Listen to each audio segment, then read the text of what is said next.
السلام علیکم ورحمۃ اللہ وبرکاتہ۔ محترم سامعین، گزشتہ ویڈیو میں ہم نے یہودیوں کے بارے میں، بنی اسرائیل کے بارے میں کچھ باتیں آپ کو بتانے کی کوشش کی تھی۔ اللہ رب العزت نے قرآن کریم میں ان کے بارے میں کافی ذکر فرمایا ہے، تو آج بھی انہی کے بارے میں ذکر ہوگا۔ یہ قرآن کریم کے سورہ اعراف رکوع نمبر 21 ہے۔ آج ہم اسے سمجھنے کی کوشش کرتے ہیں۔ اللہ رب العزت سے دعا ہے کہ ہمیں حق اور سچ بولنے کی توفیق عطا فرمائے، اور ہمیں قرآن کریم کو صحیح طور پر سمجھنے کی توفیق عطا فرمائے اور لوگوں تک پہنچانے کی توفیق و رفیق عطا فرمائے۔ آئیے شروع کرتے ہیں۔ اگر آپ ہمارے چینل برکات قرآن پر نئے ہیں تو چینل کو ضرور سبسکرائب کریں اور اسے لائک اور شیئر بھی کریں تاکہ دوسرے لوگ بھی اس سے فائدہ اٹھا سکیں۔ آئیے شروع کرتے ہیں۔ اللہ رب العزت قرآن پاک میں ارشاد فرماتا ہے، اعوذ باللہ من الشیطان الرجیم، بسم اللہ الرحمن الرحیم، وَاسْأَلْهُمْ عَنِ الْقَرْيَةِ الَّتِي كَانَتْ حَاضِرَةَ الْبَحْرِ۔ اے نبی صلی اللہ علیہ وسلم، آپ ان سے پوچھئے، یعنی جو نبی کریم صلی اللہ علیہ وسلم کے زمانے کے یہودی تھے، ان سے پوچھئے اس گاؤں والوں کے بارے میں جو سمندر کے کنارے رہتے تھے۔ اس سمندر سے مراد بحر احمر ہے، جسے ریڈ سی کہا جاتا تھا، اور وہیں پہ ایک جگہ ہے اس کے سمندر کے کنارے پہ ایلا نام کا، وہاں پہ یہودی رہا کرتے تھے۔ تو اللہ کے حبیب صلی اللہ علیہ وسلم سے اللہ رب العزت ارشاد فرماتا ہے کہ آپ ان لوگوں سے، ان گاؤں والوں کے بارے میں پوچھئے جو سمندر کے کنارے رہتے تھے، اذ یعدون فی السبت، جب وہ سنیچر کے دن تجاوز کرتے تھے، سنیچر کے دن تجاوز کرتے تھے، اذ تأتیہم حیتانہم یوم سبتہم شرعا، کہ جب سنیچر کے دن مچھلیاں تیرتی ہوئی ان کے پاس آتی تھی، وَيَوْمَ لَا يَسْبِتُونَ لَا تَأْتِيهِمْ، اور جس دن سنیچر نہیں ہوتا تھا تو مچھلیاں ان کے پاس نہیں آتی تھی۔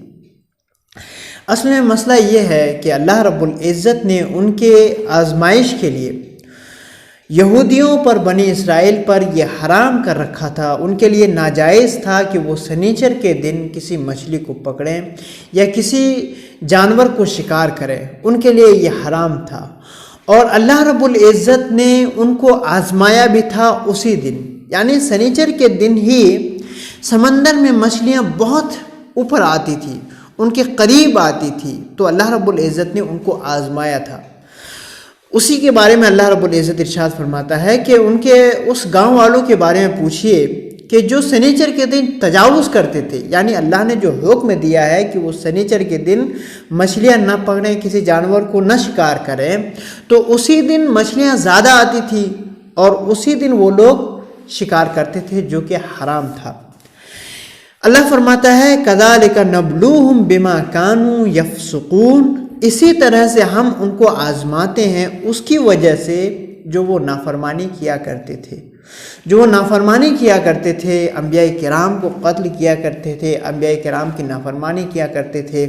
اللہ رب العزت کی نافرمانی کیا کرتے تھے۔ اللہ رب العزت جو ان کو حکم دیا تھا کہ جب تم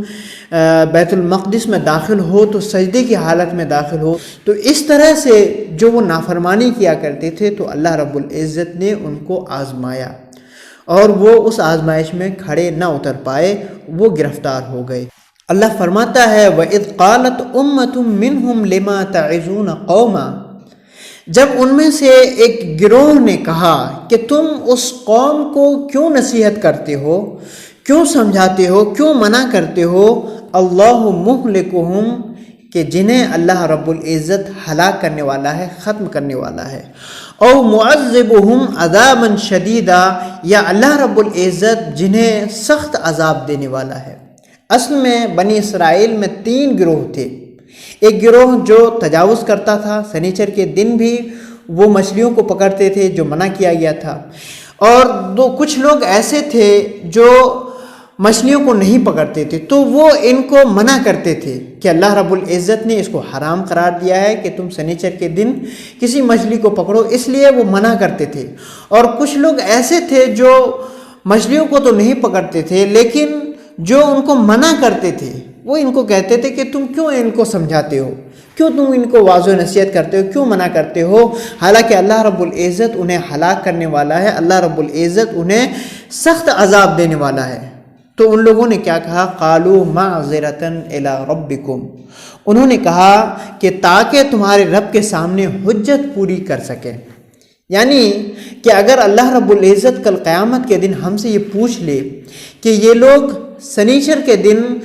مچھلیاں پکڑتے تھے جو کہ ان کے لیے حرام تھا، تو تم لوگوں نے کیوں نہیں منع کیا، تو لوگ اسی وجہ سے ان کو منع کرتے تھے کہ کل قیامت کے دن ہماری طرف سے حجت پوری ہو کہ اے اللہ ہم نے ان کو منع کیا تھا لیکن انہوں نے نہ سمجھا، انہوں نے نہ مانا۔ اس کے بعد رب فرماتا ہے وَلَعَلَّهُمْ يَتَّقُونَ، اور اس وجہ سے ہم ان کو منع کرتے ہیں تاکہ وہ تقوی اختیار کریں، تاکہ وہ پرہیز کریں، تاکہ وہ اس کام سے باز آ جائیں۔ اس کے بعد اللہ رب العزت ارشاد فرماتا ہے فَلَمَّا نَسُوا مَا ذُكِّرُوا بِهِ، تو جب انہوں نے اس کو بھلا دیا جس کے ذریعے سے ان کو نصیحت کی جاتی تھی، یعنی لوگ ان کو منع کرتے تھے، ان کو نصیحت کرتے تھے، یا پھر اس کا معنی یہ بھی ہو سکتا ہے کہ اس توریت کو بھلا دیا جس میں یہ حکم ان کے لیے تھا کہ سنیچر کے دن تمہیں کوئی شکار نہیں کرنا ہے، تو جب وہ اس کو بھلا بیٹھے جس کے ذریعے سے ان کو نصیحت کی جاتی تھی، اللہ فرماتا ہے انجینا الذین ینہون عن السوء، تو ہم نے ان لوگوں کو نجات دے دی جو برائی سے روکتے تھے، جو برائی سے روکتے تھے ہم نے ان کو نجات دے دی۔ وَأَخَذْنَا الَّذِينَ ظَلَمُوا بِعَذَابٍ بَعِيسٍ بِمَا كَانُوا يَفْسُقُونَ، اور ہم نے ان کو ان کی گرفت کی جنہوں نے ظلم کیا سخت عذاب کے ساتھ، یعنی سخت عذاب دی اس کی وجہ سے جو وہ فسق کیا کرتے تھے، نافرمانی کیا کرتے تھے، یعنی جو وہ نافرمانی کیا کرتے تھے اللہ رب العزت نے اس کی وجہ سے ان کو سخت عذاب میں مبتلا کر دیا۔ رب فرماتا ہے فَلَمَّا عَتَوْا عَمَّا نُهُوا عَنْهُ، تو جب وہ حد سے بڑھ گئے، سرکش ہو گئے اس چیز سے جو وہ جن سے ان کو منع کیا گیا تھا، جن سے ان کو روکا گیا تھا، قُلْنَا لَهُمْ كُونُوا قِرَدَةً خَاسِئِينَ، تو ہم نے ان سے کہا کہ تم ذلیل بندر بن جاؤ۔ تفسیروں میں آتا ہے کہ جب یہ لوگ کچھ لوگ منع کرتے تھے اور کچھ لوگ منع نہیں کرتے تھے، اور جو لوگ حد سے تجاوز کرتے تھے یعنی سنیچر کے دن جو کہ ان کے لیے محرم ایک حرمت والا دن تھا، تو اس کو وہ نہیں مانتے تھے، وہ اس دن بھی وہ شکار پہ جایا کرتے تھے، تو جو لوگ منع کرتے تھے انہوں نے بستی کے بیچ میں ایک دیوار کھینچ دی کہ جو لوگ منع کرتے ہیں اور جو لوگ رکتے ہیں باز آتے ہیں وہ اس طرف رہیں گے، اور جو لوگ سرکش ہیں جو اللہ کے حکم کو نہیں مانتے ہیں وہ دیوار کے اس پار رہیں گے۔ وہ ایسا ہی کرتے رہے، وہ حد سے تجاوز کر گئے، ادھر والے یعنی سنیچر کے دن وہ مچھلیاں پکڑتے رہے، اور ان کا طریقہ یہ بھی تھا، تفسیروں میں آتا ہے کہ وہ سنیچر کے دن مچھلیوں کو نہیں پکڑتے تھے بلکہ وہ اس طرح سے مچھلیوں کو پکڑتے تھے کہ جس سمندر میں مچھلیاں اٹھ کے آتی تھی، کنارے پہ آتی تھی، انہوں نے وہاں سے کچھ حوض بنا دیے تھے، کچھ کنارے پہ تالاب بنا دیے تھے کہ جس سے مچھلیاں اٹھ کر اس تالاب میں گر جاتی تھی اور پھر وہ اٹھ کر نہیں جا سکتی تھی، تو وہ سنیچر کے دن وہ مچھلیاں ادھر آ جاتی تھی، تالاب میں آ جاتی تھی، چھوٹی چھوٹی تالابوں میں، اور پھر وہ اتوار کے دن ان مچھلیوں کو وہ پکڑ لیا کرتے تھے جو کہ اللہ کے حکم کو وائلیٹ کرتا تھا، اللہ کے حکم کی وائلیشن تھی، اسی وجہ سے اللہ رب العزت نے ان کو عذاب میں مبتلا فرما دیا اور ان کے لیے حکم جاری فرمایا کونوا قردۃ خاسئین، کہ تم ذلیل بندر بن جاؤ۔ تو یہودیوں میں سے، بنی اسرائیل میں سے اللہ رب العزت نے بہت سے لوگوں کو بندر بنا دیا، جو قرآن کریم میں یہاں بھی ہے اور کئی جگہ پہ اور بھی ہے۔ اس کے بعد پھر اللہ رب العزت بنی اسرائیل کے لیے ایک بہت بڑا عذاب کا اعلان فرماتا ہے قیامت تک کے لیے۔ آپ سنیں، آپ کے رونگٹے کھڑے ہو جائیں گے۔ اللہ رب العزت ارشاد فرماتا ہے وَإِذْ تَعَذَّنَ رَبُّكَ لَيَبْعَثَنَّ عَلَيْهِمْ إِلَى يَوْمِ الْقِيَامَةِ مَنْ يَسُومُهُمْ سُوءَ الْعَذَابِ، اور یاد کرو اے نبی صلی اللہ علیہ وسلم، یاد کرو اس دن کو جب تمہارے رب نے اعلان کیا کہ ضرور ان پر بھیجے گا، یعنی یہودیوں پر، بنی اسرائیل پر قیامت تک ایسے لوگوں کو جو انہیں برا عذاب چکھائے گا، جو انہیں برا عذاب دے گا۔ اگر آپ یہودیوں کی تاریخ کو پڑھیں گے تو ان کو صدیاں گزرتی رہی اور ان کو مختلف قسم کے مختلف قوموں نے ان کو عذاب دی اور ان کو قتل عام کیا، ان کو ذلیل و رسوا کیا۔ یہ اللہ رب العزت کا یہ حکم ہے، میں یسومہم سوء العذاب، جو انہیں برا عذاب چکھائے گا۔ ہٹلر کے بارے میں آپ جانتے ہوں گے کہ جنہوں نے ان کا ہولوکاسٹ کیا تھا، قتل عام کروایا تھا، اور اس سے پہلے بھی مسلمانوں نے ان کے ساتھ ان کو ذلیل اور رسوا کیا اور ان پر جزیہ لاگو کیا۔ ان سے پہلے بابلیوں نے ان کو ذلیل و رسوا کیا۔ اس کے بعد اللہ رب العزت ارشاد فرماتا ہے، ان ربک لسریع العقاب، بے شک تمہارا رب بہت جلد عذاب دینے والا ہے، وَإِنَّهُ لَغَفُورٌ الرحیم، اور بے شک وہ بخشنے والا مہربان بھی ہے۔ یعنی اللہ رب العزت اگر کوئی اس کی نافرمانی کرتا ہے، اللہ رب العزت کے احکام کو کوئی وائلیٹ کرتا ہے، تو اللہ رب العزت انہیں عذاب بھی دیتا ہے اور بہت سے لوگوں کو بخش بھی دیتا ہے اگر وہ توبہ کر لیں۔ اور ان کے لیے اللہ رب العزت ایک دوسرے عذاب کا اعلان فرماتا ہے، وَقَطَّعْنَاهُمْ فِي الْأَرْضِ أُمَمًا، اور ہم نے ان کو ٹکڑے ٹکڑے کر کے زمین میں بکھیر دیا، یعنی ان کو ان کے اتحاد کو پارا پارا کر دیا۔ آج آپ دیکھتے ہوں گے وہ یہودی اسرائیل پر قبضہ کیے ہوئے ہیں اور بہت سے لوگ اس کو ایک ملک مان بھی چکے ہیں، اور عنقریب اللہ رب العزت ان پر ایسے لوگوں کو ضرور بھیجے گا، جو کہ اللہ رب العزت کا وعدہ ہے، ضرور ایسے لوگوں کو بھیجے گا جو ان کو برا عذاب چکھائے گا۔ آخر میں پھر اللہ رب العزت ارشاد فرماتا ہے، منہم الصالحون ومنہم دون ذالک، یہودیوں میں بھی کچھ ایسے لوگ ہیں جو صالح ہیں، نیک لوگ ہیں، ومنہم دون ذالک، اور ان میں کچھ اس کے علاوہ ہیں، یعنی صالح لوگ نہیں ہیں جو بدکار ہیں۔ تو یہ صالح لوگ وہی تھے جو حضرت موسیٰ علیہ السلام کے زمانے میں بھی تھے، اور جب نبی کریم صلی اللہ علیہ وسلم نے اپنی نبوت کا اعلان فرمایا، اس وقت بھی کچھ صالح لوگ جیسے حضرت عبداللہ ابن سلام رضی اللہ عنہ، یہ یہودیوں کے بہت بڑے عالم تھے۔ پھر اللہ کے حبیب صلی اللہ علیہ وسلم نے کی نبوت کو جب انہوں نے سنا تو وہ ایمان لے آئے۔ تو اس طرح کے لوگ اس وقت بھی تھے اور بعد میں بھی تھے۔ لیکن ایک بات آپ یاد رکھیں، ہم نے گزشتہ ویڈیو میں آپ کو بتایا تھا کہ جب نبی کریم صلی اللہ علیہ وسلم نے اپنی نبوت کا اعلان فرما دیا تو اس کے بعد پھر اب کسی کی حکومت نہیں چلے گی۔ اگر کسی کو کامیابی چاہیے، ہدایت چاہیے اور آخرت میں فلاح چاہیے تو نبی کریم صلی اللہ علیہ وسلم کی نبوت کا اقرار کرنا لازمی اور ضروری ہے، اس کے علاوہ اور کوئی چارہ کار نہیں ہے۔ رب فرماتا ہے وَبَلَوْنَاهُمْ بِالْحَسَنَاتِ وَالسَّيِّئَاتِ، اور ہم نے ان کو آزمایا حسنات کے ذریعے سے اور سیئات کے ذریعے سے، اچھائیوں کے ذریعے سے اور برائیوں کے ذریعے سے۔ ہم نے ان کو کبھی بہت مالدار کیا، ہر طرح سے مال و دولت سے نوازا، اچھائیاں ان میں دی اور ان کو نوازا، اور کبھی کبھی اس میں قحط سالی پڑ گئی، ان میں عذاب ڈال دی تاکہ وہ لعلہم یرجعون، تاکہ وہ لوٹ آئیں اللہ کی بارگاہ کی طرف، اللہ کی طرف لوٹ آئیں۔ اللہ رب العزت نے اس وجہ سے ان کو آزمایا۔ اس کے بعد رب فرماتا ہے فَخَلَفَ مِن بَعْدِهِمْ خَلْفٌ وَرِثُوا الْكِتَابَ يَأْخُذُونَ عَرَضَ هَذَا الْأَدْنَىٰ، تو پھر اس کے بعد ان کے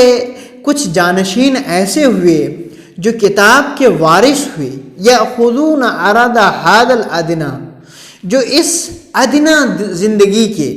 اس فانی زندگی کے، اس فانی دنیا کے سامان کو لیتے ہیں، ویقولون، اور کہتے ہیں سیغفر لنا، کہ عنقریب ہمارا رب ہمیں معاف فرما دے گا، بخش دے گا۔ یعنی ان کے بعد، ان نیک لوگوں کے بعد کچھ ایسے ناخلف پیدا ہوئے، جانشین پیدا ہوئے جو کتاب کے وارث تو ہوئے، لیکن وہ چیزوں کو، سامانوں کو، دولت کو اکٹھا کرنے لگے، اس میں وہ یہ نہیں دیکھتے تھے کہ یہ حلال ہے یا حرام ہے.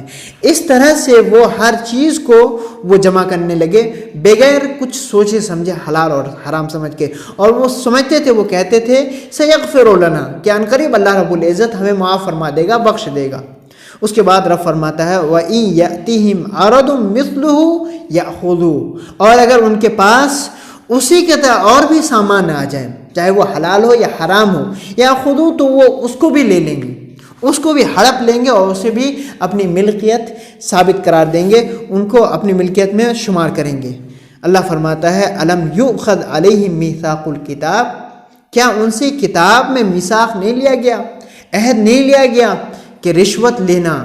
سود خوری کرنا، جو یہودیوں میں بنی اسرائیل میں بہت عام ہے، بہت بڑے بڑے وہ سود خور ہیں. تو کیا ان سے یہ عہد نہیں لیا گیا کتاب میں کہ سود خوری حرام ہے؟ اور ان سے کیا یہ عہد نہیں لیا گیا اللہ یقول علی اللہ الا الحق، کہ اللہ کے بارے میں نہ کہیں مگر حق، یعنی جو حق بات ہو، سچ بات ہو، اسی کو کہیں. وَدَرَسُوا مَا فِيهِ، اور انہوں نے اس کو پڑھا ہوا ہے توریت میں، جو اللہ رب العزت نے جو احکام نازل کیے ہیں اس کو انہوں نے پڑھا ہوا ہے، پھر بھی وہ اس کو پیچھے پھینکے ہوئے ہیں. اس کے بعد رب فرماتا ہے وَالدَّارُ الْآخِرَةُ خَيْرٌ لِلَّذِينَ يَتَّقُونَ، اور آخرت کا گھر بہتر ہے اس کے لیے جو تقوی اختیار کرے، جو پرہیزگاری اختیار کرے، اس کے لیے آخرت کا گھر بہتر ہے. یہاں پہ دنیاوی زندگی کی چمک اور دمک کو دیکھ کر ہر حلال اور حرام میں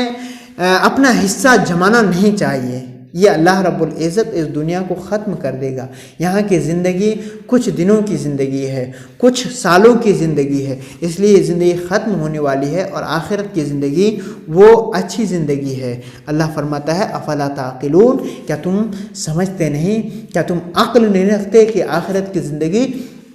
ہمیشگی کی زندگی ہے. اس کے بعد اللہ رب العزت ارشاد فرماتا ہے والذین یمسکون بالکتاب،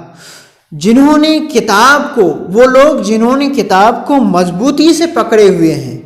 وَأَقَامُوا الصَّلَاةَ، اور نماز قائم کرتے ہیں، إِنَّا لَا نُضِيعُ أَجْرَ الْمُصْلِحِينَ، تو بے شک ہم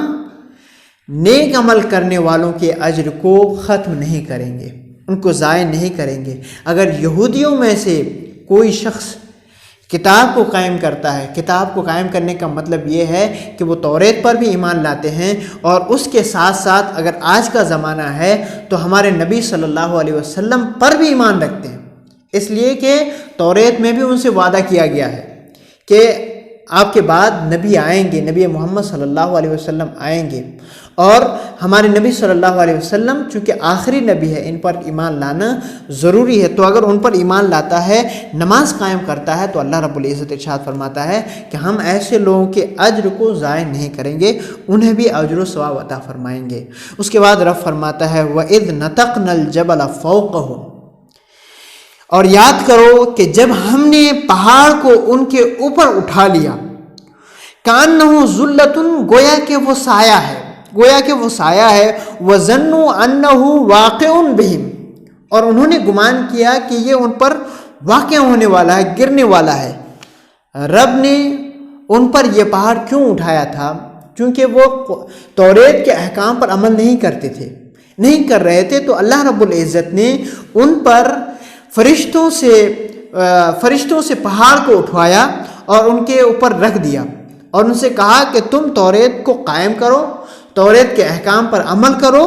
پھر یہ پہاڑ تم سے ہٹا دیا جائے گا. تو جب ان کو لگا کہ یہ پہاڑ ان پر گرنے والا ہے، تو اللہ رب العزت نے فرمایا خُذُوا مَا آتَيْنَاكُمْ بِقُوَّةٍ، اے یہودیو، اے بنی اسرائیلو، تم اس کو پکڑو جو ہم نے تمہیں دیا ہے مضبوطی کے ساتھ. یعنی توریت کو پورے طور پر تم اس کو قائم کرو، اس کے احکام کو جاری کرو، ورنہ پھر یہ پہاڑ تم پر گر جائے گا اور تم سب کے سب مر جاؤ گے. اللہ فرماتا ہے وَاذْكُرُوا مَا فِيهِ، اور ذکر کرو، قائم کرو اس کو جو اس میں ہے، یعنی توریت میں، لَعَلَّكُمْ تَتَّقُونَ، تاکہ تم تقوی اختیار کرو، پرہیزگاری اختیار کرو. اللہ رب العزت ہمیں قرآن کریم کو اچھے سمجھنے کی توفیق و رفیق عطا فرمائے، اور اس کے ایک ایک حکم پر عمل کرنے کی توفیق و رفیق عطا فرمائے. اگر آپ ہمارے چینل برکات قرآن پر نئے ہیں تو چینل کو ضرور سبسکرائب کریں اور اسے شیئر بھی کریں تاکہ دوسرے لوگ بھی اس سے فائدہ اٹھا سکیں۔ اللہ رب العزت ہم سب کی حفاظت فرمائے۔